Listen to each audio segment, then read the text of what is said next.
The fundamentals. Why tiny changes make a big difference. 3. How to build better habits in 4 simple ways. In 1898, a psychologist named Edward Thorndike conducted an experiment that would lay the foundation for our understanding of how habits form and the rules that guide our behavior. Thorndike was interested in studying the behavior of animals, and he started by working with cats. He would place each cat inside a device known as a puzzle box. The box was designed so that the cat could escape through a door by some simple act, such as pulling at a loop of cord, pressing a lever, or stepping on a platform. For example, one box contained a lever that, when pressed, would open a door on the side of the box. Once the door had been opened, the cat could dart out and run over to a bowl of food.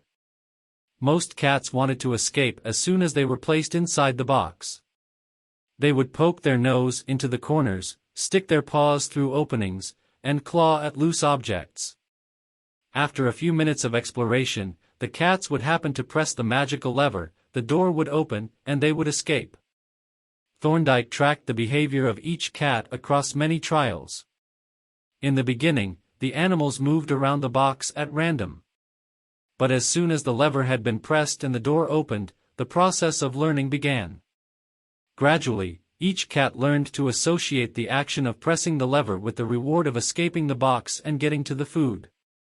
After 20 to 30 trials, this behavior became so automatic and habitual that the cat could escape within a few seconds. For example, Thorndike noted, Cat 12 took the following times to perform the act: 160 seconds, 30 seconds, 90 seconds, 60, 15, 28, 20, 30, 22, 11, 15, 20, 12, 10, 14, 10, 8, 8, 5, 10, 8, 6, 6, 7. During the first 3 trials, the cat escaped in an average of 1.5 minutes. During the last 3 trials, it escaped in an average of 6.3 seconds. With practice, each cat made fewer errors and their actions became quicker and more automatic. Rather than repeat the same mistakes, the cat began to cut straight to the solution. From his studies, Thorndike described the learning process by stating, "Behaviors followed by satisfying consequences tend to be repeated, and those that produce unpleasant consequences are less likely to be repeated." His work provides the perfect starting point for discussing how habits form in our own lives. It also provides answers to some fundamental questions like, what are habits? And why does the brain bother building them at all? Why your brain builds habits. A habit is a behavior that has been repeated enough times to become automatic. The process of habit formation begins with trial and error. Whenever you encounter a new situation in life, your brain has to make a decision. How do I respond to this? The first time you come across a problem, you're not sure how to solve it. Like Thorndike's cat, you're just trying things out to see what works. Neurological activity in the brain is high during this period.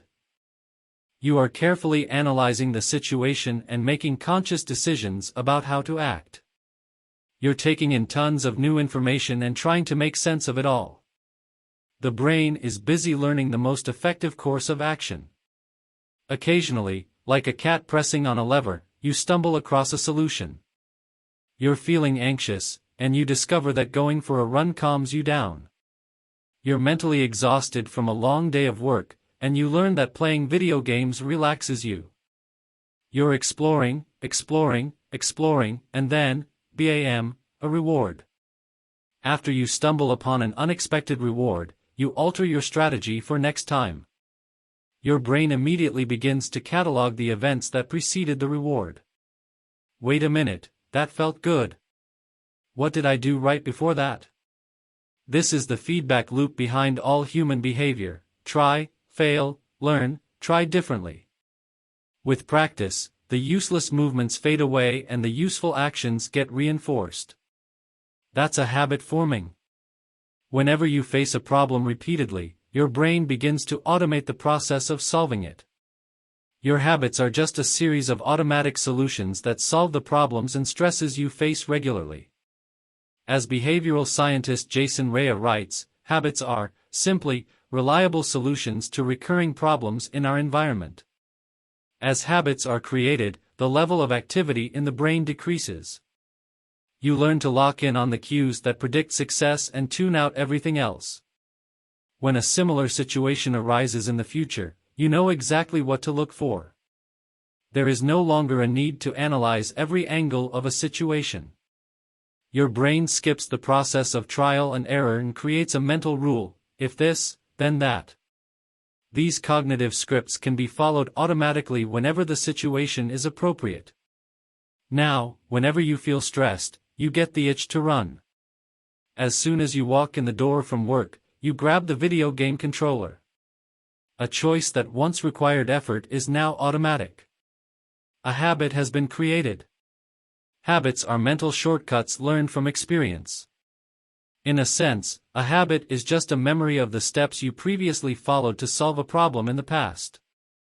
Whenever the conditions are right, you can draw on this memory and automatically apply the same solution. The primary reason the brain remembers the past is to better predict what will work in the future. Habit formation is incredibly useful because the conscious mind is the bottleneck of the brain. It can only pay attention to one problem at a time. As a result, your brain is always working to preserve your conscious attention for whatever task is most essential. Whenever possible, the conscious mind likes to pawn off tasks to the non-conscious mind to do automatically. This is precisely what happens when a habit is formed. Habits reduce cognitive load and free up mental capacity, so you can allocate your attention to other tasks. Despite their efficiency, some people still wonder about the benefits of habits.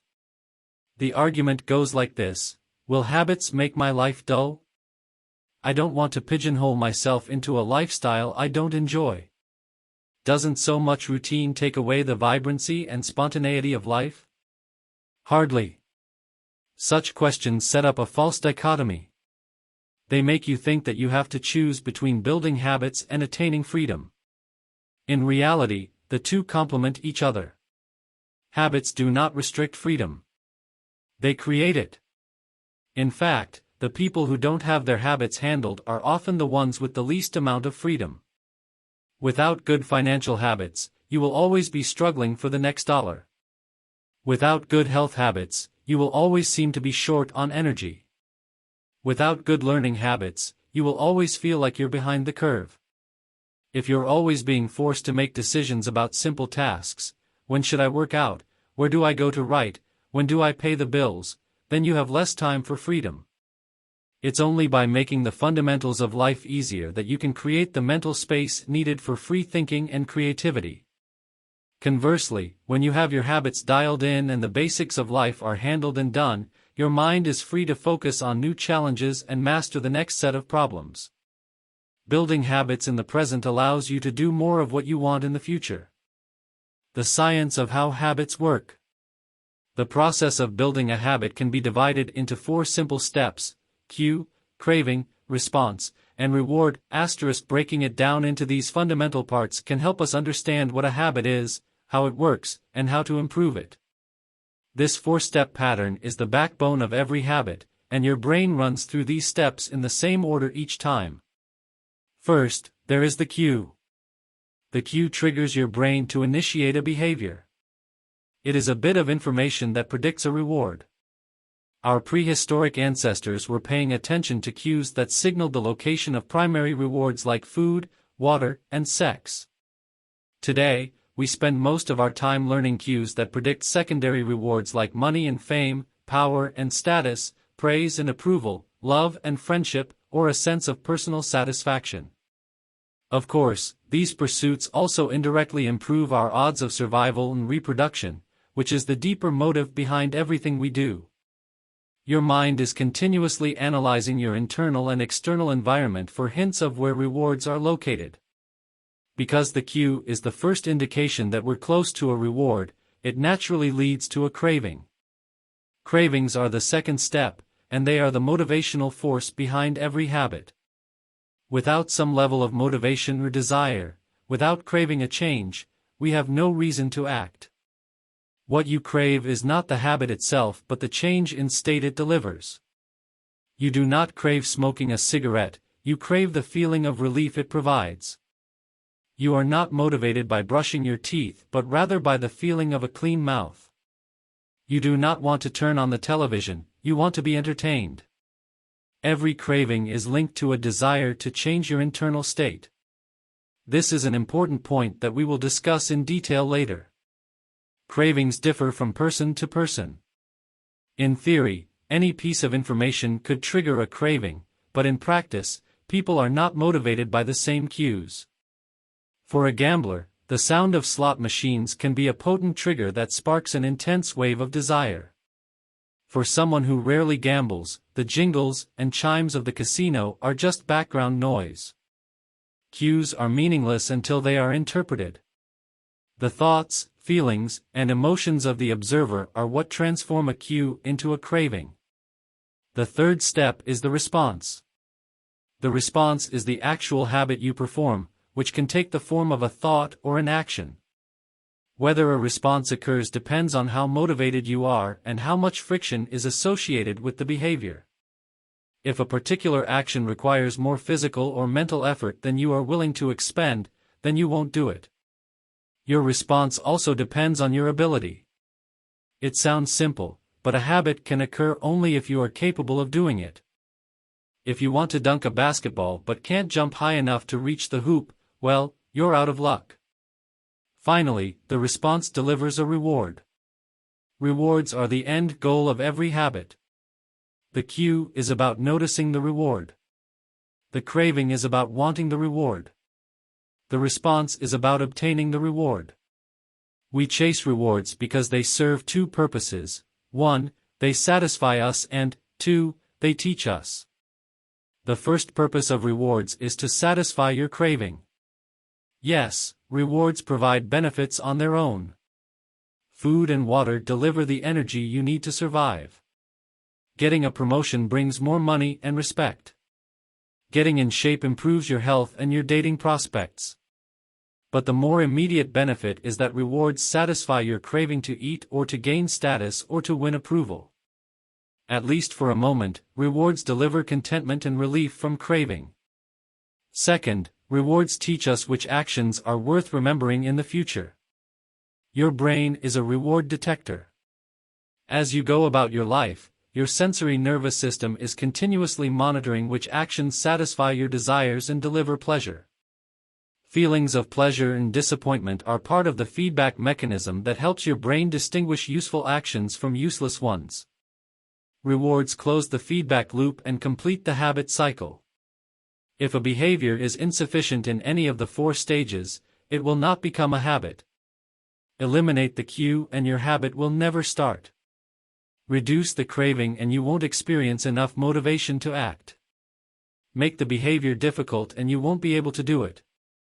And if the reward fails to satisfy your desire, then you'll have no reason to do it again in the future. Without the first 3 steps, a behavior will not occur. Without all 4, a behavior will not be repeated. The habit loop. In summary, the cue triggers a craving, which motivates a response, which provides a reward, which satisfies the craving and, ultimately, becomes associated with the cue. Together, these 4 steps form a neurological feedback loop: cue, craving, response, reward, cue, craving, response, reward, that ultimately allows you to create automatic habits. This cycle is known as the habit loop.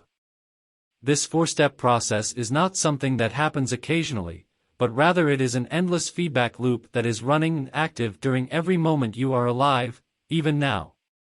The brain is continually scanning the environment, predicting what will happen next, trying out different responses, and learning from the results. The entire process is completed in a split second, and we use it again and again without realizing everything that has been packed into the previous moment. We can split these 4 steps into 2 phases: the problem phase and the solution phase. The problem phase includes the cue and the craving, and it is when you realize that something needs to change. The solution phase includes the response and the reward, and it is when you take action and achieve the change you desire. Problem phase. 1. Cue. 2. Craving. Solution phase. 3. Response. 4. Reward. All behavior is driven by the desire to solve a problem. Sometimes the problem is that you notice something good and you want to obtain it. Sometimes the problem is that you are experiencing pain and you want to relieve it. Either way, the purpose of every habit is to solve the problems you face. In the table on the following page, you can see a few examples of what this looks like in real life. Imagine walking into a dark room and flipping on the light switch. You have performed this simple habit so many times that it occurs without thinking. You proceed through all 4 stages in the fraction of a second. The urge to act strikes you without thinking. Problem phase. 1. Cue. Your phone buzzes with a new text message. 2. Craving. You want to learn the contents of the message. Solution phase. 3. Response. You grab your phone and read the text. 4. Reward. You satisfy your craving to read the message. Grabbing your phone becomes associated with your phone buzzing. Problem phase. 1. Cue. You are answering emails. 2. Craving. You begin to feel stressed and overwhelmed by work. You want to feel in control. Solution phase. 3. Response. You bite your nails. 4. Reward. You satisfy your craving to reduce stress. Biting your nails becomes associated with answering email. Problem phase. 1. Cue. You wake up. 2. Craving. You want to feel alert. Solution phase. 3. Response. You drink a cup of coffee. 4. Reward. You satisfy your craving to feel alert. Drinking coffee becomes associated with waking up. Problem phase. 1. Cue. You smell a donut shop as you walk down the street near your office. 2. Craving. You begin to crave a donut. Solution phase. 3. Response. You buy a donut and eat it. 4. Reward. You satisfy your craving to eat a donut. Buying a donut becomes associated with walking down the street near your office. Problem phase. 1. Cue. You hit a stumbling block on a project at work. 2. Craving. You feel stuck and want to relieve your frustration. Solution phase.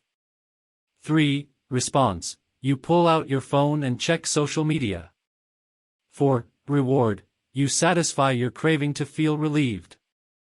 Checking social media becomes associated with feeling stalled at work. Problem phase. 1. Cue. You walk into a dark room. 2. Craving. You want to be able to see. Solution phase. 3. Response. You flip the light switch. 4. Reward. You satisfy your craving to see. Turning on the light switch becomes associated with being in a dark room. By the time we become adults, we rarely notice the habits that are running our lives. Most of us never give a second thought to the fact that we tie the same shoe first each morning, or unplug the toaster after each use, or always change into comfortable clothes after getting home from work. After decades of mental programming, we automatically slip into these patterns of thinking and acting. The 4 laws of behavior change. In the following chapters, we will see time and again how the 4 stages of cue, craving, response, and reward influence nearly everything we do each day. But before we do that, we need to transform these 4 steps into a practical framework that we can use to design good habits and eliminate bad ones. I refer to this framework as the 4 laws of behavior change, and it provides a simple set of rules for creating good habits and breaking bad ones. You can think of each law as a lever that influences human behavior. When the levers are in the right positions, creating good habits is effortless. When they are in the wrong positions, it is nearly impossible. How to create a good habit. The first law, cue make it obvious. The second law, craving make it attractive. The third law, response make it easy. The fourth law, reward make it satisfying. We can invert these laws to learn how to break a bad habit. How to break a bad habit. Inversion of the first law, cue make it invisible. Inversion of the second law, craving make it unattractive. Inversion of the third law, response make it difficult. Inversion of the fourth law, reward make it unsatisfying. It would be irresponsible for me to claim that these 4 laws are an exhaustive framework for changing any human behavior, but I think they're close. As you will soon see, the 4 laws of behavior change apply to nearly every field, from sports to politics, art to medicine, comedy to management. These laws can be used no matter what challenge you are facing. There is no need for completely different strategies for each habit. Whenever you want to change your behavior, you can simply ask yourself: 1. How can I make it obvious? 2. How can I make it attractive? 3. How can I make it easy? 4. How can I make it satisfying? If you have ever wondered, why don't I do what I say I'm going to do? Why don't I lose the weight or stop smoking or save for retirement or start that side business? Why do I say something is important but never seem to make time for it? The answers to those questions can be found somewhere in these 4 laws. The key to creating good habits and breaking bad ones is to understand these fundamental laws and how to alter them to your specifications. Every goal is doomed to fail if it goes against the grain of human nature. Your habits are shaped by the systems in your life. In the chapters that follow, we will discuss these laws one by one and show how you can use them to create a system in which good habits emerge naturally and bad habits wither away. Chapter Summary. A habit is a behavior that has been repeated enough times to become automatic. The ultimate purpose of habits is to solve the problems of life with as little energy and effort as possible. Any habit can be broken down into a feedback loop that involves 4 steps: cue, craving, response, and reward. The 4 laws of behavior change are a simple set of rules we can use to build better habits. They are: 1. Make it obvious, 2. Make it attractive, 3. Make it easy, and 4. Make it satisfying.